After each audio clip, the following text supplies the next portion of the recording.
Bab perempuan membasuh pakaian yang dipakainya pada ketika haid. Dengan sanadnya Imam Abu Dawud meriwayatkan dari Mu'adzah, beliau berkata Aisyah pernah ditanya tentang perempuan haid yang darah terkena kainnya, ataupun perempuan haid yang kainnya terkena darah. Qalat, Aisyah berkata, taghsiluhu, dia perlu membasuhnya sekiranya bekasnya ataupun kesannya tidak hilang, yakni tidak hilang juga. Fal tughayyiru bi syai'in min sufrah, maka hendaklah diubahnya, dihilangkannya dengan sedikit sedikit warna kuning, ataupun dengan sesuatu yang berwarna kuning. Faqalat, Aisyah berkata, saya pernah berhaid ketika bersama Rasulullah sallallahu alaihi wasallam 3 kali berturut-turut, di mana saya tidak membasuh kain saya, yakni kerana berhaid itu. Diriwayatkan dari Mujahid, katanya Aisyah berkata, kami tidak mempunyai kecuali sehelai kain sahaja, yang mana dia memakainya pada ketika berhaid. Kalau kain itu terkena sedikit darah, dia akan membasahkannya dengan air liurnya, dengan air ludahnya. Thumma qasa'athu, kemudian menggosoknya dengan air liurnya itu. Diriwayatkan dari Bakar bin Yahya, beliau berkata, nenek saya menceritakan kepada saya, katanya, saya pergi menemui Ummi Salamah. Tiba-tiba ada seorang perempuan Quraisy bertanya dia tentang sembahyang, tentang bersembahyang dengan memakai kain orang yang berhaid. Faqalat Ummu Salamah, Ummu Salamah berkata, kami mengalami haid semasa Rasulullah sallallahu alaihi wasallam.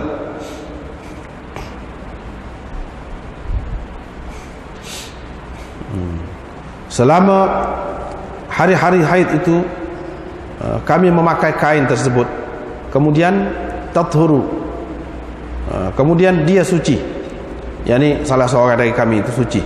Talbathu ihdana thumma tathur, dan diperhatikan kain yang selalu dipakainya sebelum itu. Allati taqallabu fi atau taqlibu fi, taqallabu lebih baik. Fa in asabahu damun, kalau kain itu terkena darah, kami membasuhnya dan kami bersembahyang dengan menggunakannya. Kalau tidak ada terkena apa-apa, kami membiarkannya dan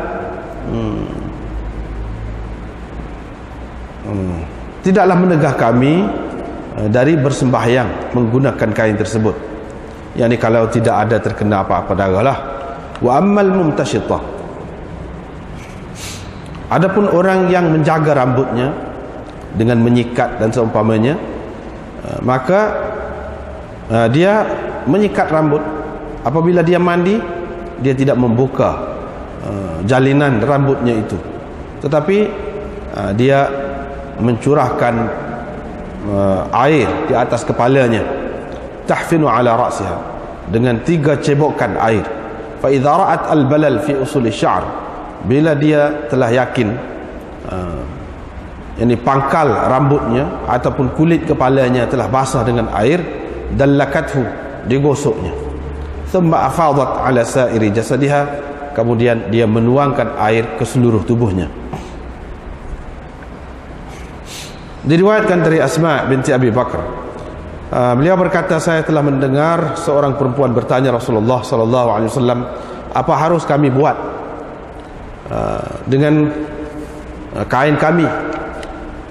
Mat kaifa tasna'u ihdana, apa harus seseorang dari kami lakukan terhadap kainnya kalau apabila dia telah suci.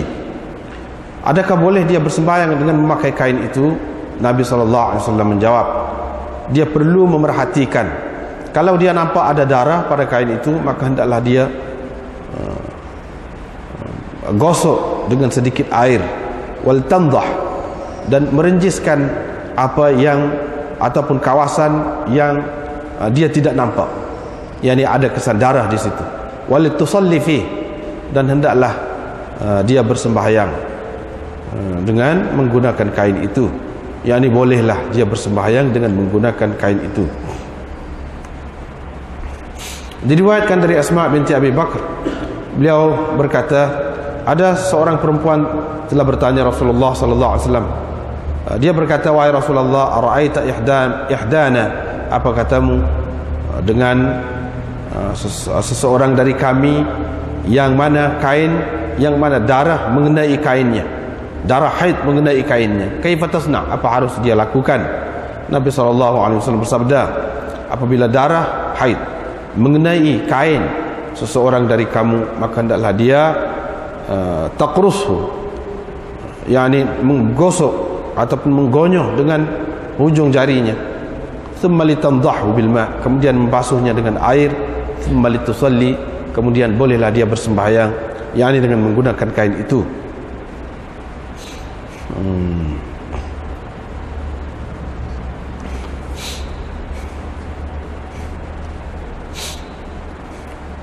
Dalam riwayat satu lagi ni ada sebut, yaitu Nabi SAW bersabda, huttihi, hendaklah kamu kutis, huttihi, thumma qurusihi bil ma, kemudian gonyoh dengan air, thumma dhahihi, kemudian engkau curahkan ataupun basuhkannya ataupun siramkannya dengan air.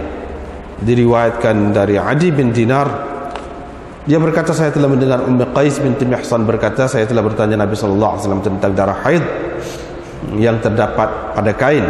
Nabi SAW bersabda, hukkihi, yakni hilangkan darah itu, bidil'in, yakni dengan kayu, waghsilihi bima'in wasidrin, dan basuhlah tempat tadi dengan air dan bidara, yakni air yang bercampur dengan ataupun yang diramaskan daun bidara di dalamnya. Diriwayatkan dari Aisyah,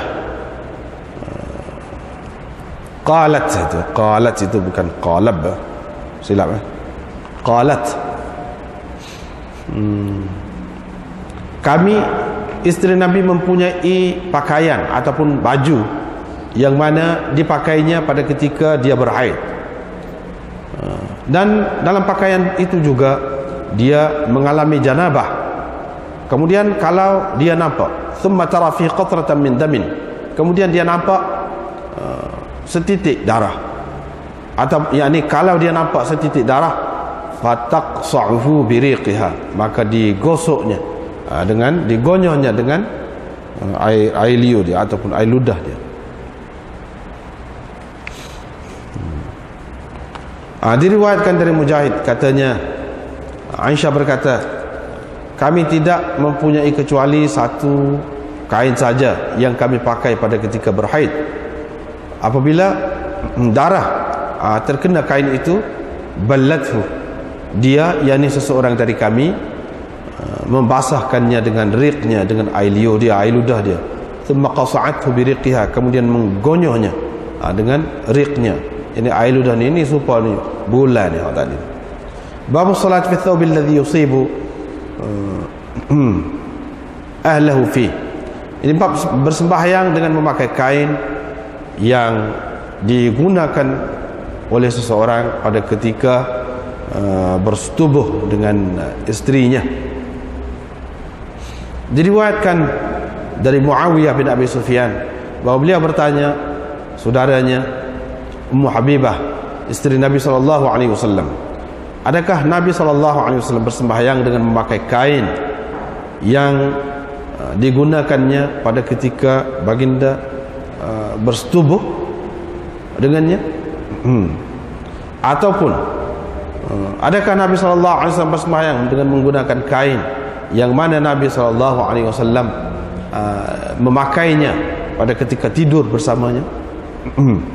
Faqalat Ummu Habibah berkata, ya, kalau Nabi SAW tidak nampak apa-apa bekas ataupun kesan pada kain itu.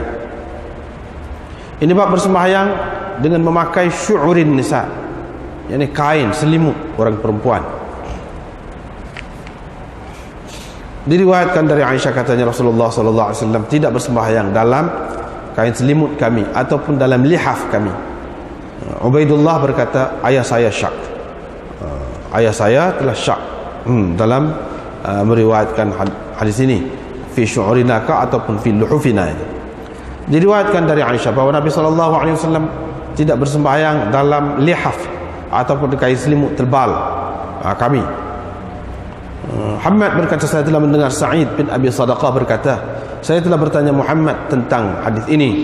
Dia tidak menceritakan, dia tidak mengemukakan hadis ini sebagai hadislah kepada saya. Waqala, dan dia berkata, sami'tu, saya telah mendengar hadis ini lama dah. Saya tidak pasti dari siapa saya dengar itu.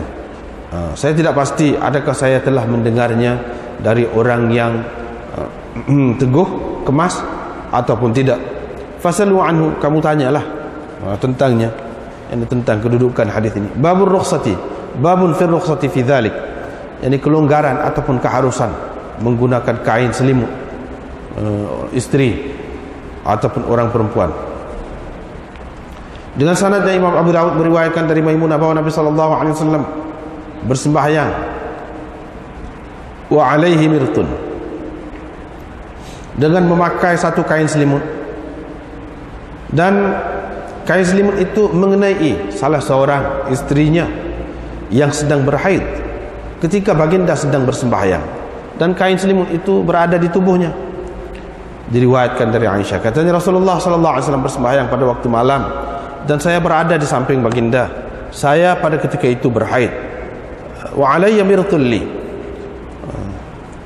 saya berselimut dengan kain selimut saya.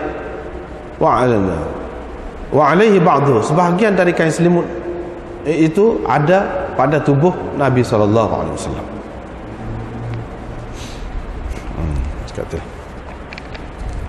Baik, habis dah cerita pasal apa ni, cerita bab sebelum pada ni, orang nak masuk Islam mandi, habis dah tu. Ni cerita basuh lagi ni, masih lagi tentang suci lagi, taharah lagi. Perempuan membasuh kainnya yang dipakainya pada ketika haid itu. Jadi di sini dia nak ceritanya, Imam Abu Dawud nak cerita bagaimana dengan kain yang dipakai oleh perempuan pada ketika dia berhaid. Adakah perlu dibasuh atau tidak? Mesti dibasuh atau tidak? Jawapannya kalau kita tengok dalam hadis-hadis yang dikemukakan di bawah bab ini, kita nampak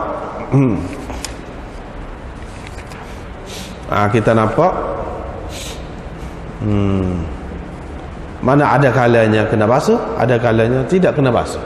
Yang ni hak kena basuh tu kalau ada kesan darah lah. Hak tidak kena basuh tu kalau tidak ada apa-apa kesan darah, tak payah basuh. Tak payah basuh. Jadi hak kena basuh tu sebab itu kena darah. Itu pun perlu basuh tu kalau nak sembahyang, nak melakukan sesuatu yang perlu kepada suci pakaian itulah. Kalau semata-mata nak pakai, tidak wajib juga basuh. Dalam keadaan ada darah tu pun boleh kalau nak pakai. Tak apa, tidak wajib basuh. Kalau basuh tu lebih suci lah, lebih baik lah. Tapi nak kata wajib basuh tu tidak. Wajib basuh ni kalau nak pakai kain itu buat sembahyang ataupun lain-lain lah, yang memerlukan pakaian yang suci.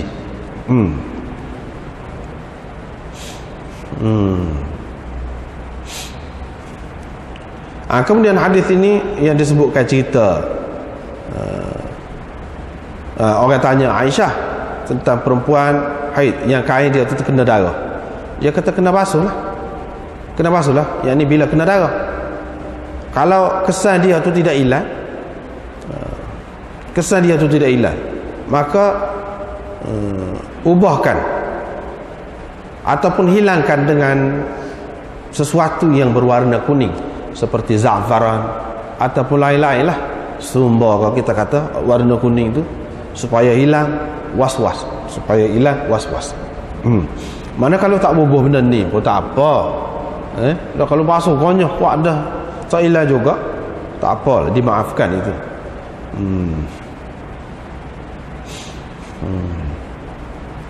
Ini pun masalah apa ni, kalau kena darah tu pun sebanyak mana masih lagi khilaf.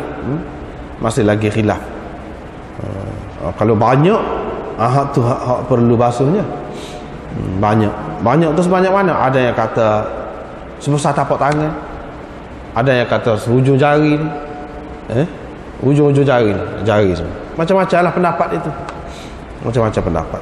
Tapi kalau satu ibu jari itu dikira sedikit. Dalam keadaan itu dimaafkan. Ada juga yang kerah lagi, maknanya setara tu pun tak boleh, mana-mana pun kena basuh. Jadi apa ni, bubuh sumber ataupun sesuatu yang berwarna kuning itu supaya hilang was-was, seperti mana Nabi SAW suruh apabila seseorang itu lepas dia buang air kecil, dia renjiskan sedikit air pada bahagian kain yang membetuli kemaluan dia tu. Supaya apa? Supaya hilang was-was. Ini kepada orang yang was-was lah. Kepada orang yang tidak was-was tak payah.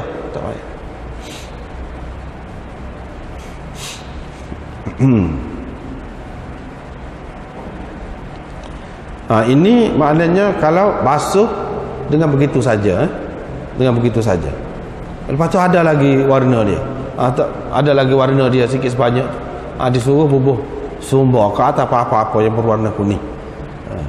Itu kalau basuh saja. Kalau basuh dengan sabun, kira-kiranya setara tu hilang. Kalau basuh dengan sabun hilang. Apabila hilang tu tak perlulah bubuh hak kuning saat ni.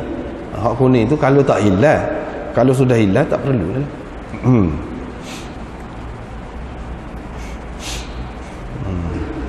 Dan dalam hadis yang sama ni juga Aisyah kata 3 kali, pernahlah 3 kali betul-betul dia datang haid dan dia pakai pakaian itu. Lepas pada tu dia tidak basuh pun. Sebab apa tak basuh?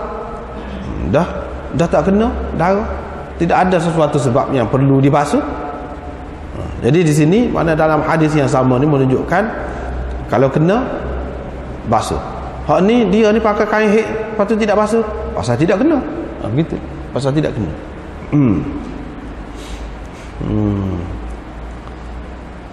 Jadi hak masalah kalau kena tu kena basuh sebab dia najis, hak tu semua sepakat dah. Cumanya masalahnya hadis ini tidak sahih. Jadi kalau kita nak pegang dengan hadis ni, mana orang yang kata kena basuh ke apa, dia tidak pegang dengan hadis ni. Banyak lagi hadis lain. Adapun hadis ini dia dhaif. Kenapa? Kerana Ummul Hasan, yang datuk kepada Abu Bakar Al-Adawi itu, yang meriwayatkan kepada Abdul Warith, ayah kepada Abdul Samad itu majhul, tidak diketahui siapa dia. Bila tidak diketahui siapa dia, maka hadis itu menjadi dhaif lah, kerana jahalah ataupun majhul perawi itu. Kalau dalam kitab kita ni sesiapa ada kitab Badhul Majhul ni, muka surat 98, cuba kita tengok situ. Jadda Abi Bakr Al-Adawi qala fi at-taqrib, Hafiz Ibn Hajar dalam Taqribut Tahdzib, dia kata la yu'rafu haluha, tidak diketahui keadaannya. Zahabi dalam Mizanul I'tidal kata la tu'raf, tidak diketahui juga. Maknanya perawi yang begini keadaannya, setara ni keadaannya, hadis riwayat dia tu tidak sahih lah. Hadis riwayat dia tidak sahih. Tapi ana sudah tengok dalam Sunan Abi Daud yang cetakkan hak negara Arab tu, ada beberapa orang yang mentasahihkan, dia tulis di situ sahih hadis ini, sahih hadis ini. Itu tidak tepat. Yang ni kalau melihat kepada riwayat ini, sanad ini, Ya kita boleh terima sahih berdasarkan riwayatnya lain, sanadnya lain. Benda yang sama ni ada dalam riwayat yang sahih pun. Jadi cara kita menghukum sesuatu hadis itu tak kena. Kalau kita tengok hadis ni lain ada hak sahih, lepas tu duduk di bawah sanad yang tidak sahih, kita kata sahih juga. Tak kena lagu tu. Hak ni duduk di bawah sanad tidak sahih, kita kata tidak sahih lah. Sebab sanad dia tu tidak sahih. Isi dia tu sahih. Isi dia tu tengok tempat lain lah. Banyak lagi riwayat yang sahih. Misalnya riwayat yang kedua ni lepas pada ni, hak tu sahih. Serupa juga isi dia. Jadi kita kena kalau kita kata sesuatu hadis itu sahih padahal sanad dia tu tidak sahih. Jadi ulama hadis kalau dia kata tidak sahih berdasarkan sanad yang berkenaan tu. Dia tak kira isi tu. Tak kira isi.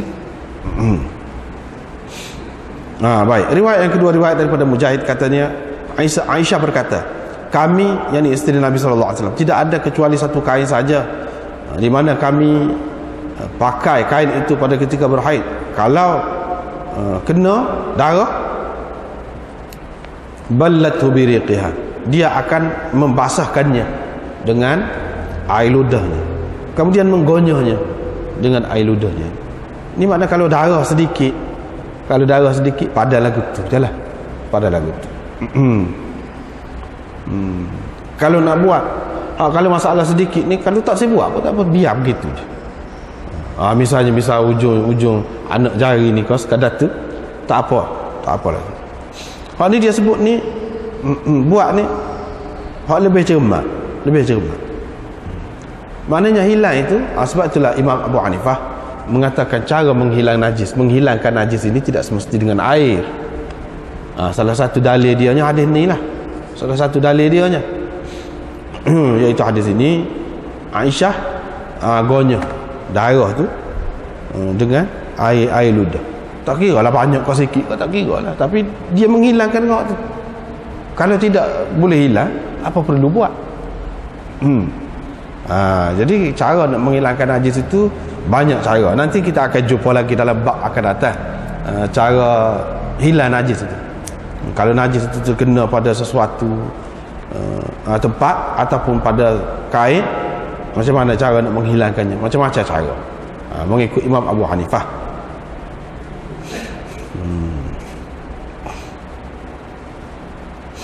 Begitu juga air mani yang digonyol dengan tangan saja ataupun dikuti dengan kuku saja, itu mengikut Imam Abu Hanifah, mengikut Imam Malik, air mani itu dia najis. Tidak seperti Imam Syafi'i yang mengatakan tidak najis air mani itu. Jadi dah najis, mereka terima najis. Lepas tu dalam hadis ada sebut kutih. Makna itu pun salah satu cara menghilangkan najis. Tidak semestinya najis ni perlu dihilangkan dengan air. Hak tu nanti kita akan jumpa, akan datang lah dalam bab air mani. Hak lagu mana hak boleh kutih, hak lagu mana hak tidak boleh kutih. Hak tu kita akan tengok lah. Hak dia naknya sekadar tadi je. Mana hak orang panggil najis itu nak menghilangkannya tidak dengan semata-mata air sahaja. Tidak dengan air sahaja. Hak tu kan.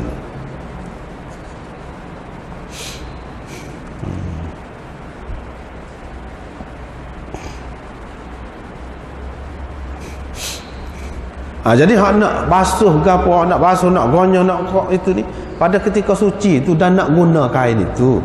Kalau pada ketika mai kotor tu, kalau tak basuh, tak gonyah pun tak apa, boleh pakai hak tu. Boleh pakai. Kain kita kena air kencing sikit, kita nak pakai, buat kerja, buat apa, tak apa tu.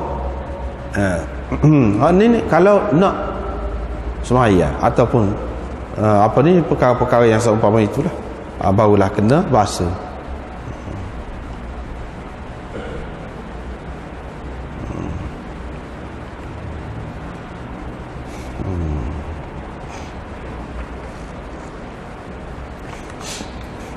Seterusnya riwayat daripada Bakar bin Yahya.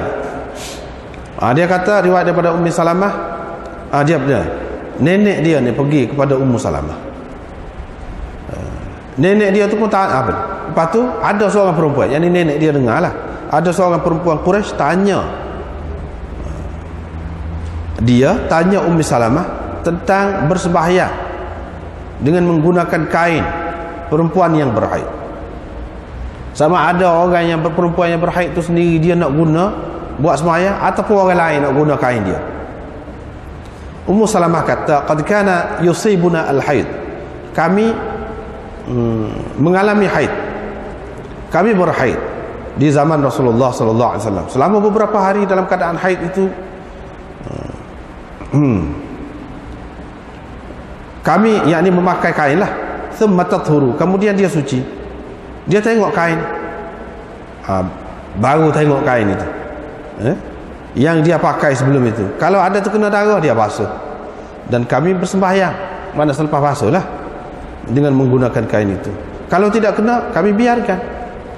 Dan kain itu tidak menghalang untuk kami pakainya buat sembahyang kalau tak kena. Itulah sebab kita kata tadi, dalam bab ini ada macam-macam hadis ini. Ada yang kedua-dua sekali lah. Kena basuh tu kalau sekiranya kena darah. Kalau tak kena basuh, tak kena darah, tak kena basuh. Tapi hadis ini juga tidak kuat. Dhaif juga.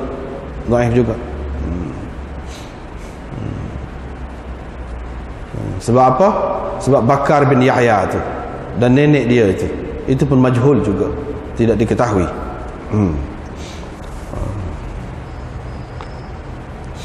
Sebab itulah dalam syarah dia kata la yu'rafu ismuha, apa namanya tidak diketahui, dan halnya pun tidak diketahui. Begitu juga dengan Bakar bin Yahya tu. Dalam Taqribut Tahdzib, Hafiz Ibn Hajar berkatakan Bakar bin Yahya majhul, tidak diketahui. Jadi kalau riwayat orang lagu ni dhaif lah. Kalau ada kita jumpa kitab dia kata sahih, ikut dia lah, nak mana. Kalau mengikut kaedahnya tidak sahih. Sebab kita kata tadi lah, kalau dia kata isi dia tu ada dalam riwayat yang sanad yang sahih, itu suku waktu tu, suku kita boleh terima. Tapi nak kata ni di bawah sanad ni sahih, tak boleh. Kalau kata juga itu alpa lah orang panggil, alpa, tidak cermat.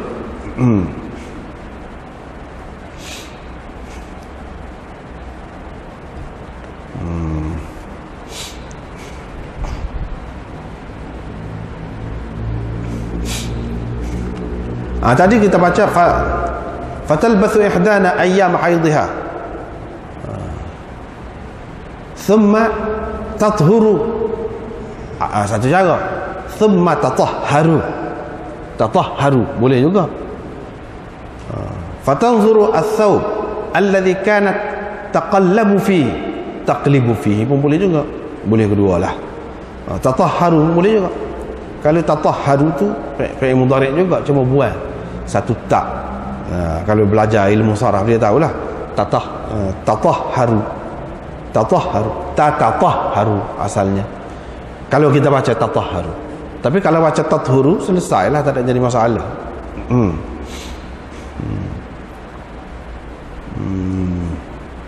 Adapun orang yang mengemaskan rambut dia mumtashitah, dengan menyikat rambut dia ataupun menjalin ataupun menyanggul rambut dia tu,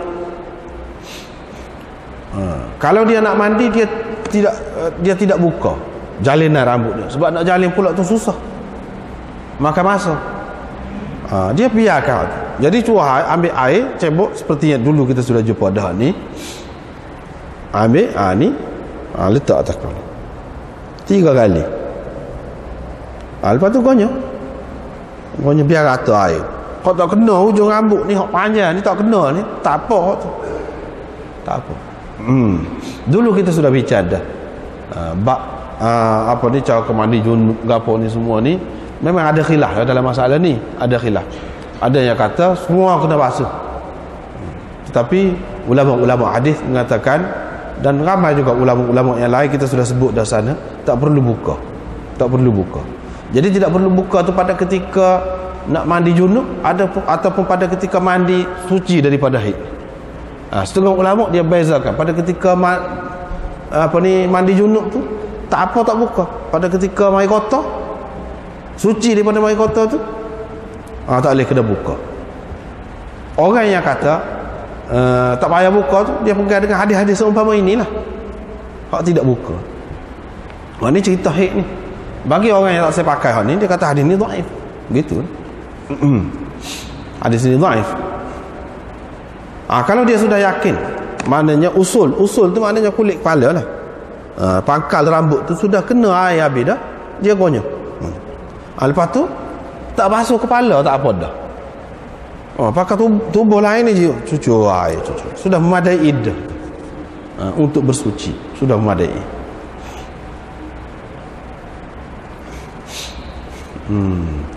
Kemudian riwayat daripada Asma binti Abi Bakar, dia kata ada seorang perempuan bertanya Rasulullah sallallahu alaihi wasallam, belah mana kita nak buat dengan kain kita apabila sudah suci, adakah boleh dia bersemaya, seseorang itu bersemaya, perempuan itu bersemaya, yang ni kain dia pakai pada ketika maya kotor tu. Nabi sallallahu alaihi wasallam kata kena tengoklah, kalau ada darah, putihlah darah tu, hilangkan darah tu dengan sedikit air dan renjiskan. Malam tara, mana tempat yang dia tidak ada nampak, yang ni kesan darah tu, renjiskan. Walitusalli fihi, dan hendaklah dia bersembahyang, yang ni bolehlah dia bersembahyang menggunakan kain itu. Ni hal tu juga riwayat Asma binti Abi Bakar juga. Dia kata ada seorang perempuan bertanya Rasulullah, tadi juga. Faqalat ya Rasulullah, wahai Rasulullah, apa katamu tentang seseorang dari kami apabila darah haid mengenai kainnya, lagu mana dia nak buat? Dia kata kalau kena darah tadi, faltaqrusu thumma litamdahhu bil ma', cucur basuh dengan air lah, thumma litusalli, kemudian bolehlah dia bersembahyang dengan menggunakan kain itu.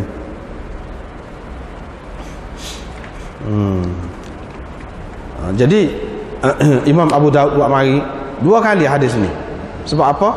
Sebab kalau orang yang mengaji sanad ni, dia tengok, dia tahulah sanad yang pertama ni ada Ibnu Ishaq situ, yang meriwayatkan daripada Fatimah bintil Munzir. Hak yang kedua saat ni kita baca Fatimah bintil Munzir yang ambil daripada dia Hisham bin Urwah, suami dia sendiri. Hisham bin Urwah tu suami kepada Fatimah bintil Munzir. Hak yang pertama tadi Ibnu Ishaq meriwayatkan daripada Fatimah bintil Munzir. Lepas tu daripada Asma. Tu serupalah hak atas tu. Apa bezanya?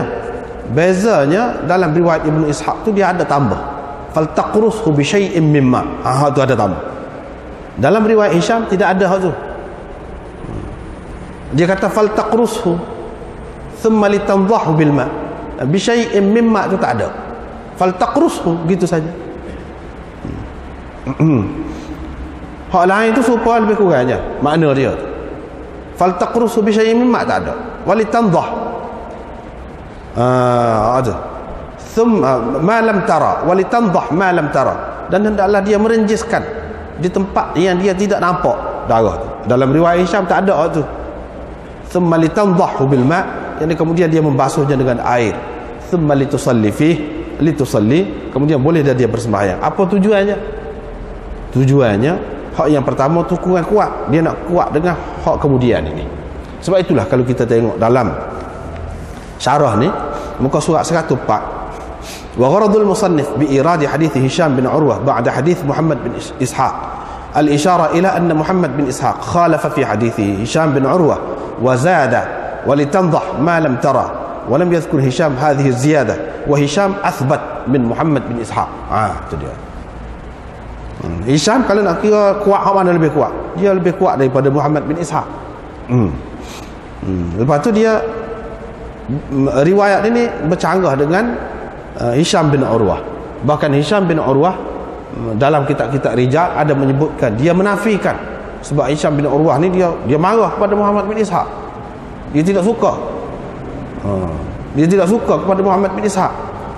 Dan dia kata Ibnu Ishaq ni dakwa ada meriwayat daripada Fatimah. Mana boleh, dia kata Fatimah tu bini dia tak aja jumpa dengan orang pun. Dia kata. Jadi maknanya dia menafikan. Orang semasa ni menafikan Ibnu Ishaq ni meriwayat daripada Fatimah. Jadi yang menafikan itu siapa? Hisham. Maknanya bila ada menafikan tu maknanya kurang kuat lah tu. Kurang kemah lah tu. Sebab itu dia marisa lagi riwayat Hisham sendiri. Riwayat Hisham tu serupa juga dengan riwayat Ibn Ishaq, tetapi tambahan itu tidak ada. Tidak ada. Apa perlu renjis tempat tak kena air? Tempat tak kena darah tu apa renjis buat apa dia? Dalam riwayat Hisham dia tak ada sebut. Kemudian basuh dengan sedikit air. Basuh dengan sedikit air. Di sini dia tak ada kata faltaqrusu. Thumma gonyohlah. Thumma litanzahu bil ma'. Kemudian basuhnya dengan air. Lebih terang makna dia. Tidak ada sesuatu yang sia-sia lah. Sia-sia. Ni gonyoh sedikit dengan sedikit air. Lepas tu hak basuh kemudian tu tak ada kah? Pakai gonyoh gitu. Tidak jelas. Tetapi disuruhnya renjis tempat yang dia tidak ada nampak darah. Sedangkan dalam riwayat Hisham tak ada semua itu. Tak ada semua. Itu bezanya. Mana riwayat orang yang kuat dengan orang yang tidak kuat, boleh kita tengok perbezaan dia situlah.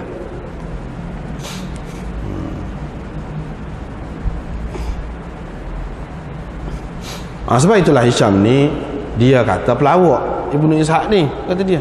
Dia kata dia ada riwayat daripada bini dia. Mana dia ada riwayat? Lepas tu setengah-setengah orang pula dia takwil, pasal dia nak bela Ibnu Ishaq. Dia takwil. Dia kata boleh jadilah dia dengar, Ibnu Ishaq dengar daripada Fatimah ni pada ketika Hisham tak ada. Pada ketika Hisham tak ada. Takkan Hisham tu ada sekali? Sama. Ataupun ketika dia ni belum nikah dengan Hisham lagi pun boleh jadi. Boleh jadi. Tapi kalau kita fikir secara logik, ya Hisham ni kemudian dia bini dengan, dia menikah dengan Fatimah kan, ya dia berani kata dia tu pelawak. Kira-kiranya dia tanya lah, kalau tidak takkanlah dia berani kata pelawak. Dia meriwayatkan daripada bini dia. Sama ada hak dulu kan, boleh jadi dia tanya, ya kalau orang ni ada terima hadis daripada mu? Tak ada boleh jadi bini dia kata, ya dia berani kata, kalau tidak tu apa ya dia berani kata pelawak. Itu dia.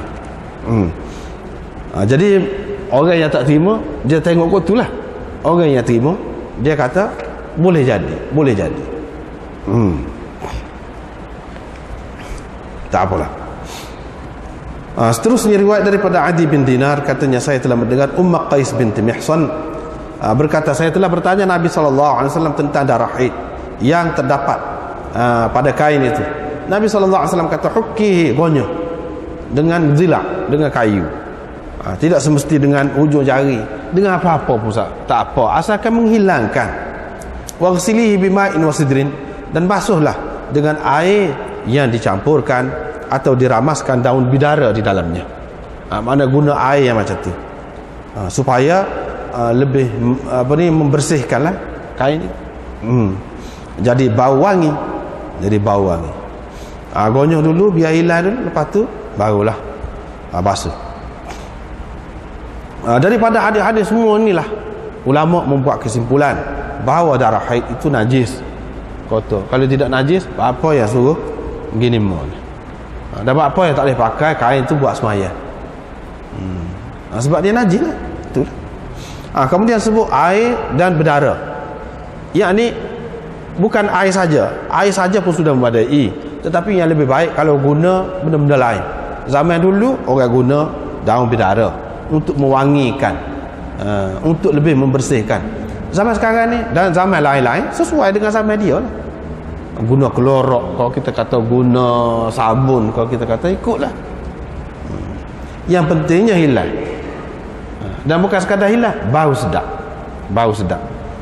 Jadi ini semua Nabi SAW nak ajar kepada umat dia, selain daripada nak ajar tentang najis dan suci, hak mana hak najis, hak mana hak suci. Selain daripada tu dia nak ajar bersih, nak tanam semangat ataupun kesedaran bersih dan berada dalam keadaan tidak menjijikkan. Tidak menjijikkan. Kalau tidak, si suami itu boleh jadi bau busuk, jadi putus angin kepada isteri, boleh jadi. Kadang-kadang terbawa-bawa. Haknya pada ketika mai kotor tu saja. Sampai selepas pada tu pun jadi tak boleh nak pergi dekat. Sebab apa? Sebab isteri tidak menjaga diri dia.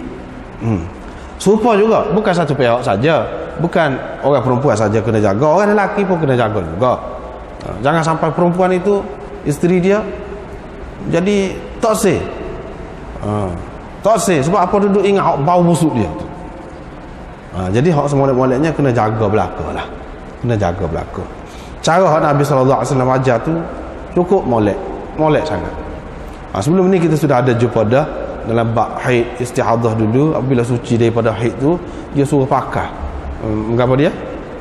Kasturi lah, macam-macam boboh dalam kemaluan itu. Supaya apa? Supaya jadi wangi ataupun sesuatu yang baiklah, sesuatu yang baik untuk kesihatan, untuk kesuburan seseorang perempuan itu. Kasturi itu dikatakan oleh orang-orang ahli-ahli perubatan, dia kata baik untuk kandungan, untuk kandungan. Jadi mudah nak lekat anak ke apa. Jadi kandungan itu pun jadi sihat. Sebab tu kalau tidak begitu pun dari segi wangi dia saja pun sudah memadai. Ini semua Nabi SAW nak suruh jagalah tu, jaga semua. Sebab apa? Sebab kita orang yang tidak berumah tangga, dia tak ada pengalaman. Dia tidak tahu benda-benda ni. Kadang-kadang kita tengok orang tu balah, cerah, macam-macam berlaku. Kenapa? Kadang-kadang kita tidak tahu benda hak sulit. Benda hak sulit. Hak sulit tu tidak dijaga. Nabi SAW dia royak dah. Suruh jaga. Suruh jaga. Yang semolek-moleknya kalau nak tidur tu mana biar bersih. Jangan tidur dalam keadaan tidak bersih. Tak gosok gigi kah? Tak basuh kemaluan kah? Apa-apa kena dijaga. Kena pakai wangi-wangian. Hak semoleknya. Itulah sebaik-baik. Barulah jadi damai, aman. Kalau tidak, lepas tu sibuklah. Suami tu nak cari orang lain mungkin, ataupun nak cerai macam-macam. Kadang-kadang puncanya benda-benda macam tu. Kerana tidak jaga. Kalaulah kita pakai seperti yang Nabi SAW ajar ni, alangkah baiknya. Mana tak ada kekotoran itu. Yang sebaik-baiknya darah haid ni, walaupun kita kata tidak perlu dibasuh lah pada ketika tidak suci ataupun tidak nak gunakan kain itu untuk sembahyang, walaupun begitu molek juga basuh. Mana sentiasa dalam keadaan suci semua. Dalam keadaan suci semua. Zahir itu. Diriwayatkan dari Aisyah katanya, kami ada baju yang mana kami berhaid dengan memakai baju itu, dan berjunuk pun pakai baju itu juga. Bukan makna pakai baju tu dia tidak basuh, pakai tu. Tidak makna. Mana nak ceritanya baju sikit. Baju itulah dipakai pada ketika haid. Baju itulah dipakai pada ketika berjunub. Baju tu pada ketika suci pun baju tu juga. Tidak kata perlu baju banyak. Baju sikit pun asalkan bersih tak apa. Ini bukan bermakna pada ketika haid pakai lagi baju tu, pada ketika berjunub pula pakai lagi tak basuh. Dia tidak nak ayat tu sini. Nak cerita baju yang sama dipakai. Boleh. Lepas tu kalau nampak darah setitik, maka digonyohnya dengan air liur ataupun air ludah dia. Ini menunjukkan darah tadi, hak kata gonyoh dengan air ludah tadi tu, darah yang sedikit. Buktinya dalam riwayat ni disebutkan setitik darah. Setitik tu maknanya dikira sedikit lagi lah. Nasabahlah kalau gonyoh dengan air ludah. Kalau tidak, tak memadai dengan air ludah. Kalau banyak, dia kena dengan air. Dia kena dengan air. Jadi tujuannya dia nak cerita di sini, Aisyah nak cerita di sini bahawa dia tidak basuh kain itu. Kenapa? Kerana darah tu sedikit, dan darah yang sedikit ini dimaafkan. Tak apalah. Mana kalau tidak basuh jauh benar pun. Dengan cara tadi pun sudah memadai.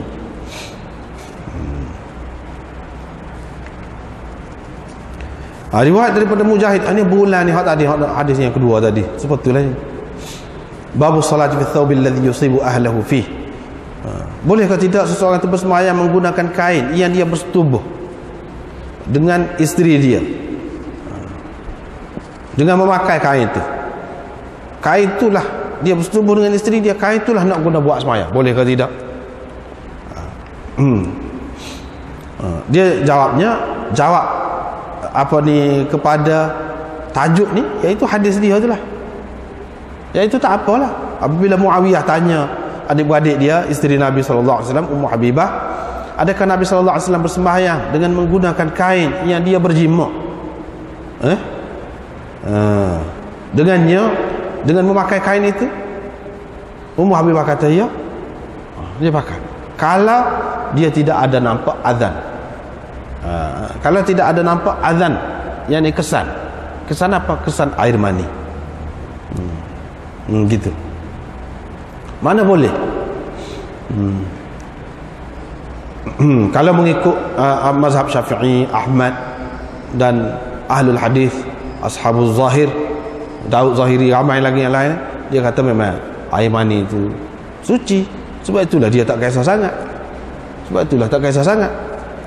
Kemudian kalau ada pun dia gonyong-gonyong gitu saja. Mana dia tidak berat sangat lah. Kalaulah air mani itu najis, tentulah dia tidak pakai bermudah-mudah begitu. Sekurang-kurangnya takut ada yang ngecik kalau ke mana-mana pun boleh jadi. Sepatutnya dia bercermat lah. Nabi SAW ni sangat cermat, terutamanya untuk guna buat sembahyang. Ini tidak. Jadi orang-orang yang mengatakan najis pula air mani, hadis ni juga. Imam Malik pun dia tahu hadis ni.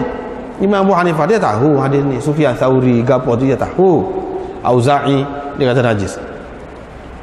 Lepas tu dia buat sembahyang. Sekarang dia kata dah, kalau dia tidak nampak azan, kalau nampak azan, hak sebaliknya. Mana dia tidak guna buat sembahyang dah lah. Apa? Kalau dah tidak najis, apa? Tidak guna buat sembahyang macam lah, dah tak najis. Ini makna kalau tak kena. Lepas tu kain itu tidak semesti kain hak bahagian bawah. Kain hak bahagian atas baju pun boleh jadi. Kalau kita kata tak kena, macam tak kena, macam mana dah pakai? Tidak semesti orang kata kain yang dipakai tu, hak kita pakai kain ni, baju tu pun yang dipakai juga. Boleh jadi hak tu tidak kena. Dia kata, ya, kalau dia tidak nampak azan. Yakni kalau dia nampak, dia kata, mana dia tak guna lah buat sembahyang. Apa tak guna tu? Apa tak guna? Dah kalau tidak najis boleh guna lah. Apa dia tak guna tu sebab najis. Kecuali apabila dia basuh. Sebab itulah kita tengok dalam riwayat-riwayat yang lain, dia basuh, ada bekas-bekas tumpuk-tumpuk air, dia basuh. Sama ada dia basuh sendiri atau isteri dia basuh, kau tak kira lah. Dah kalau tidak najis, basuh kau dia. Dia kata. Hadis ni juga. Jadi tujuan Imam Abu Daud, kita kena ingat sama lah. Dia mari hadis ni bab-bab dia nak cerita dalil bagi masing-masing ulama yang berbeza pendapat. Macam ni dia mari hadis. Dia tak mari dalil hak salah lagi. Sebab apa? Hak ni atau hak ni kedua-dua golongan tu pegang dengan hak ni kedua. Hak kata boleh tu, tidak najis itu, dia pegang dengan hadis ni. Kalau tidak, dia sembahyang lagu mana? Tak dia mudah-mudah. Hak kata najis itu pun dia pegang dengan hak ni juga. Sebab dia kata, ya, kalau dia tidak nampak azan tu apa dia? Air mani. Baik, kalau kita kata tidak air mani, air mazi. Apa kalau air mazi, Syafi'i orang lain pun kata najis betul juga, kena basuh waktu tu. Jadi kalau kita kata azan itu air mani, iyalah, kalau air mazi lebih-lebih lagi kena basuh.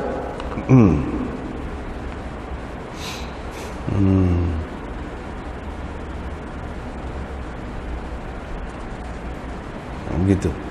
Hadis yang sama dipegang oleh kedua-dua golongan itu.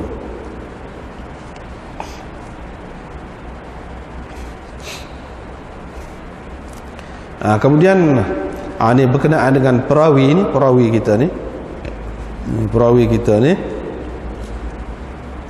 iaitu kita ambil salah Muawiyah bin Hudaij. Dia ni adalah seorang yang khilaf ulama tentang dia ni sahabat atau tidak.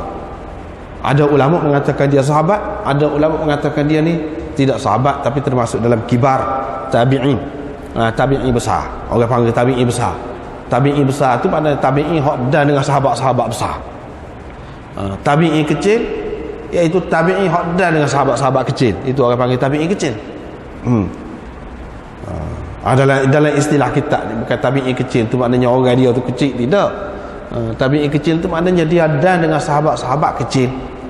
Sahabat kecil tu maknanya sahabat yang dan dengan Nabi SAW pada masa dia masih kecil. Itu makna sahabat kecil. Sahabat besar maknanya sahabat yang dan dengan Nabi SAW pada ketika dia sudah besar. Ataupun sahabat yang lama bersahabat dengan Nabi SAW. Itu sahabat besar. Jadi dia ni khilaf. Khilaf ulama. Imam Ahmad kata dia ni tidak sahabat, tapi tabi'in. Tapi Imam Bukhari, Abu Hatim dan Ibnul Barqi, dia kata dia ni sahabat.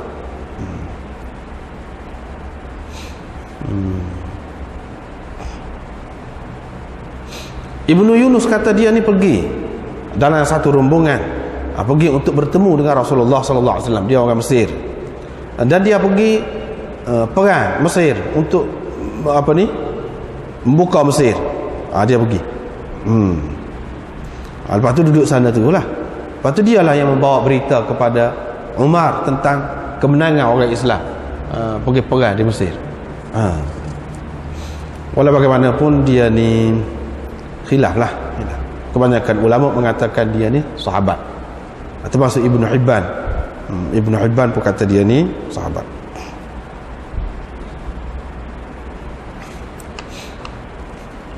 Jadi oleh kerana dia ni sahabat pun sahabat antara dua ni, dan dengar atau tidak dan dengar dengan daripada Nabi SAW secara langsung. Sebab itulah riwayat ini dia ambil daripada Muawiyah bin Abi Sufyan. Dia tidak ambil secara langsung, ambil daripada Muawiyah bin Abi Sufyan, tak jadi masalah lah. Kalau ambil daripada Muawiyah memang dia dan lah waktu tu.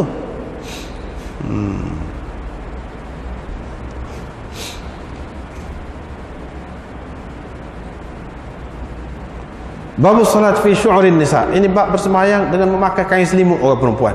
Boleh ke tidak? Jawabnya Imam Abu Daud buat mari dua macam hadis. Iaitu hadis yang menyatakan tidak boleh, hadis yang menyatakan boleh. Hadis yang menyatakan tidak boleh dan hadis yang menyatakan boleh.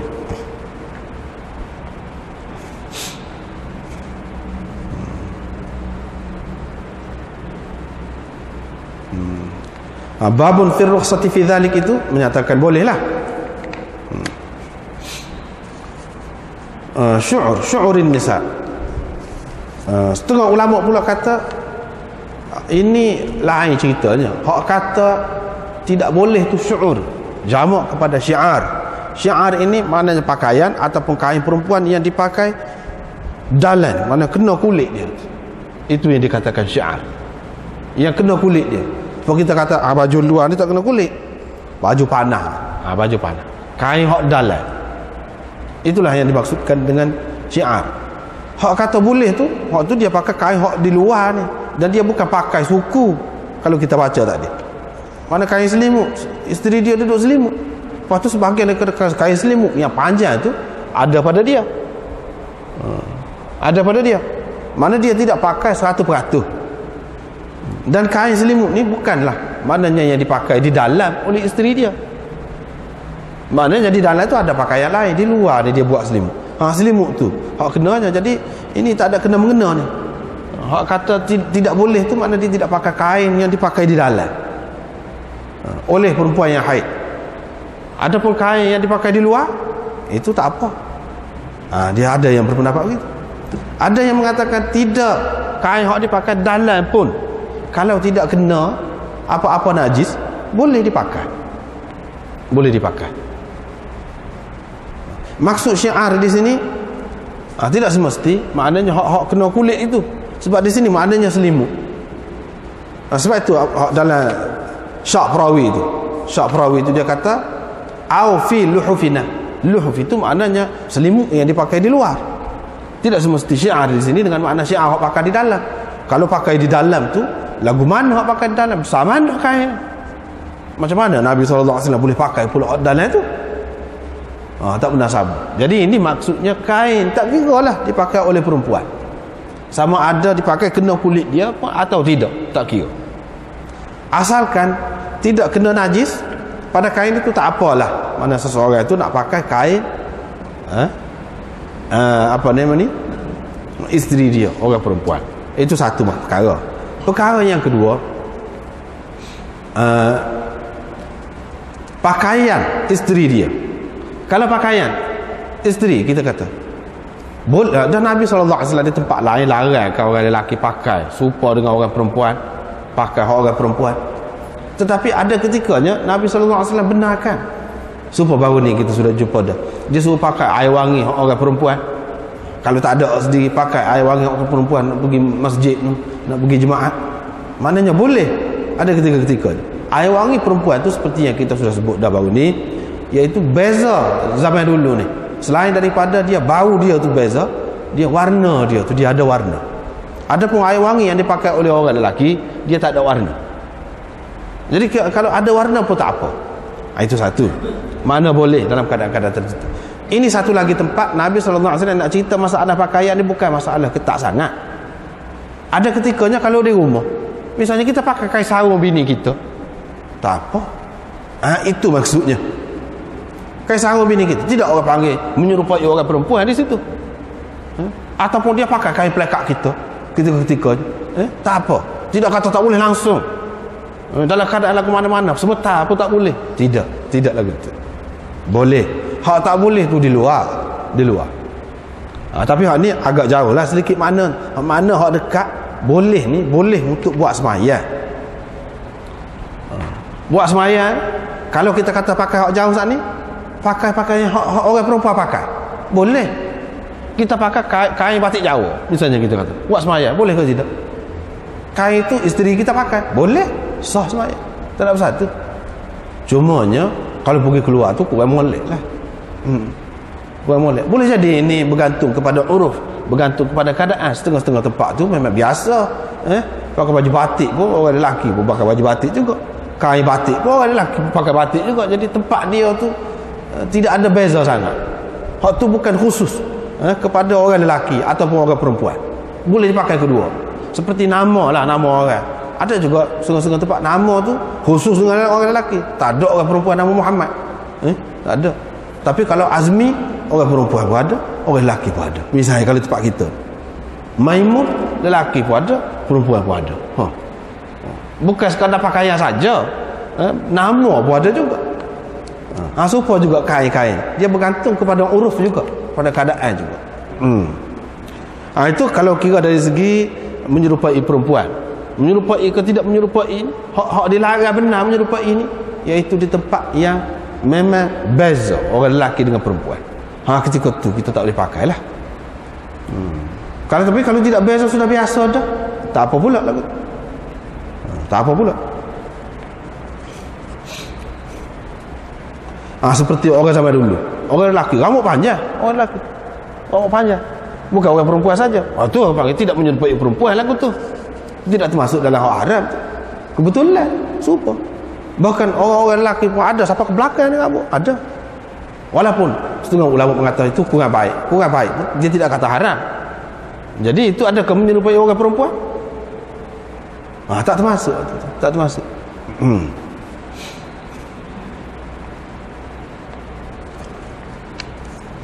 Kalau hak ni, hak lebih dekatnya di sini maksudnya pakai kain perempuan yang mana tidak kena najis. Tidak terkena najis, tidak kena darah haid misalnya, hak ni dalam bab hak dekatnya. Tak apa, asalkan tidak kena najis, tak apa. Boleh kita pakai. Ya, Nabi SAW tidak bersemayam dengan memakai kain selimut kami, takut terkena lah. Tapi kalau dia yakin tidak kena, dia ada pakai. Dalam riwayat ada sebut dia pakai tu, mana dia yakinlah tidak kena. Jadi ini bergantung kepada suci atau tidak sucinya kain itu. Bukan kain itu kain orang perempuan ataupun orang lelaki, tidak timbul masalah tu. Masalahnya suci atau tidak suci. Kalau yakin suci, boleh. Begitu juga sebaliknya orang perempuan, dia nak semayang, dia pakai kain kana, lepas tu kain hot dalam tu nak pakai kain pelekat, tak ada masalah asalkan suci. Asalkan suci.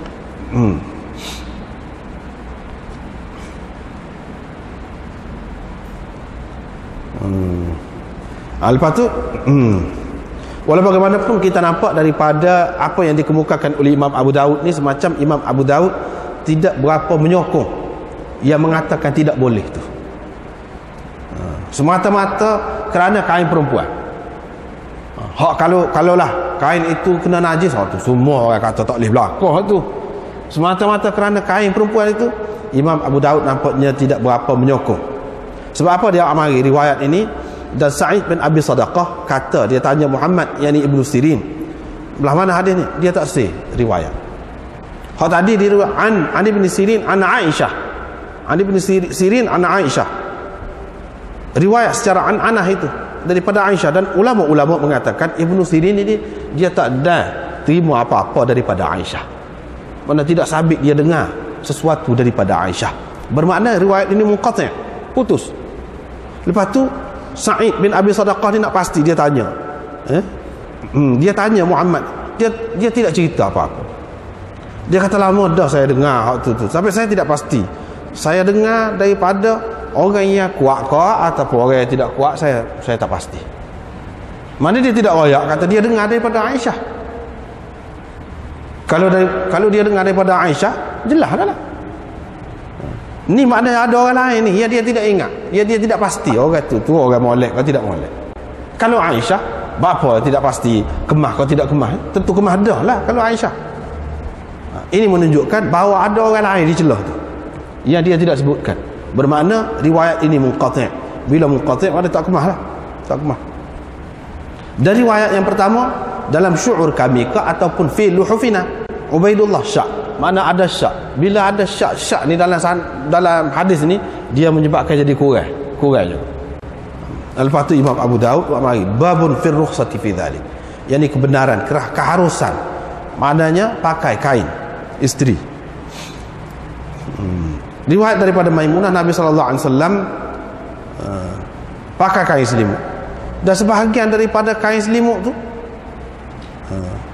ada pada isteri dia, ala ba'd azwajihi minhu, ada pada dia, sedangkan isteri dia tu mai kotor, yusalli wa huwa alaihi. Nabi sallallahu alaihi wasallam bersembahyang dalam keadaan kain selimut tu ada pada tubuh dia. Imam Bukhari nak cerita di apa ni? Imam Abu Daud nak cerita di sini. Supaya juga Imam Bukhari lagu tu juga dalam masalah ni, iaitu kalau orang tu dia ada najis pada dia, ada najis pada dia, kain yang kita pakai ni kena dia. Tidak kata jadi tak sah semayang kita tu kerana kena kain kita tu dengan dia. Tubuh dia tu tidak najis. Hak najisnya darah dia, dan tidak kena darah dia. Tak apa maknanya. Kena kain tu. Kalau dia buat selimut sekalipun, kain tu katakanlah panjang, dia buat selimut, tak apa. Itu tujuannya. Setengah-setengah ulama mengatakan tak boleh. Kalau orang kotor tu mari kena kita. Dia pun belik juga di tubuh dia tu. Mana dia berselimut, kita pun berselimut juga, tak boleh dah. Pasal apa bersama? Tetapi itu bercanggah dengan banyak hadis yang tersebut dalam kita hadis ini, tak apa lah betul. Tak apa.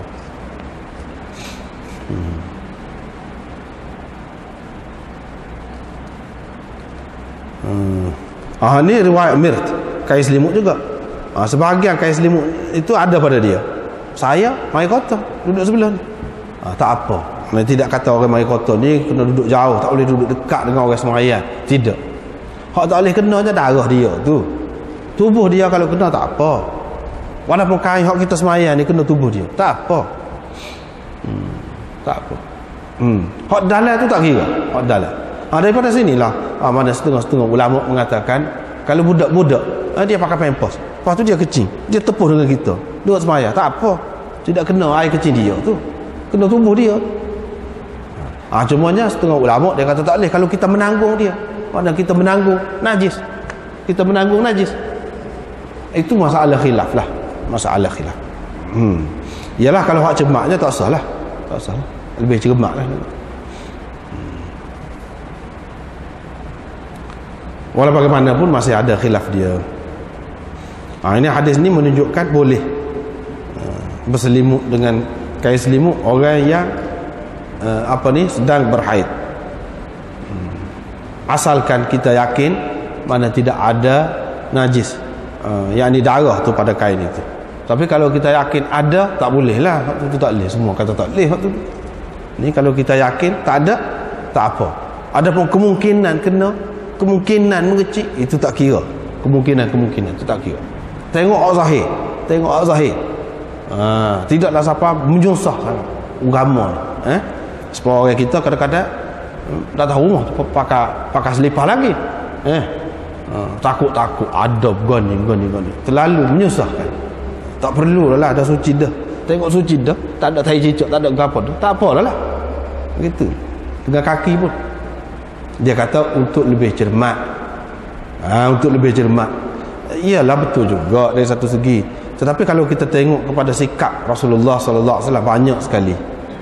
Dia tak ada lah cermat sampai jadi menyusahkan lagu tu. Tengok tadi, dia pakai kain, dia bersetubuh dengan isteri dia, lepas tu dia pakai buat sembahyang. Kalau sekiranya tidak ada, dia pakai waktu. Tidak kata untuk cermat takut-takut ngecik tak usah pakai lah, tu pakai orang lain. Tidak.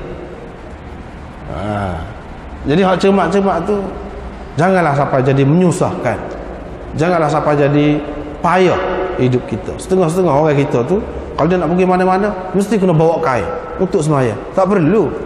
Kalau dia pakai seluar atau pakai apa-apa asalkan suci, sembahyang dengan hak tu tak apa. Tidaklah kata jadi menyusahkan. Baik, kalau kita kata lebih cermat, memanglah dari segi kita lebih cermat, kita kena tengok Rasulullah sallallahu alaihi wasallam lagu mana. Baru kita jadi sederhana. Kalau tidak dia akan jadi cerewet pula kita. Akan jadi cerewet. Lama-lama boleh jadi kalaulah kita ni jenis ada penyakit pergi kepada was-was. Lebih baik nak jaga daripada itu, baik kita buat lagu ni. Setara tadi je.